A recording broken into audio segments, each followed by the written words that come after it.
महान रेजिमेंट माजी सैनिकांकडून भीमा कोरेगाव विजय स्तंभास महामानवंदना सलामी देण्यात येत आहे। जेव्हा मी श्लोक असं म्हणेन तेव्हा सर्वांनी आपले हात श्लोकच्या मुद्रेत घ्यायचा आहे। 2 मिनिटानंतर मी गाऊन म्हणेन त्यावेळेला आपण सर्वांनी श्लोक गाऊन करायचं आहे। ಇನ್ನೊಂದು ಸೆಲೆಬ್ರೇಷನ್ ಭೀಮಾ ಕೊರೆಗಾಂವ್ ವಿಜಯೋತ್ಸವ 1818ರಲ್ಲಿ ಮೊಹರ್ ಸೈನಿಕರು 500 ಪೇಶ್ವೆ ವಿರುದ್ಧ ಆಂಗ್ಲ ಮರಾಠ ಯುದ್ಧ ಅಂತ ಆಗಿರುತ್ತೆ। ಒಂದು ಡಿಗ್ನಿಟಿಗಾಗಿ ಒಂದು ಫೈಟ್ ನಡೆದಿರುತ್ತೆ ವಾರು।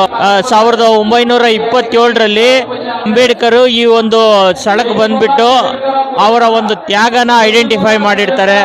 ಅದಕ್ಕೋಸ್ಕರನೇ ಜನವರಿ 1 ಲಕ್ಷಾಂತರ ಜನ ಬರ್ತಾರೆ ಈ ಒಂದು ವಿಲೇಜ್ಗೆ। ಪುಣೆಯಿಂದ ಒಂದು 26 ಕಿಲೋಮೀಟರ್ ಈ ಡಿಸ್ಟೆನ್ಸ್।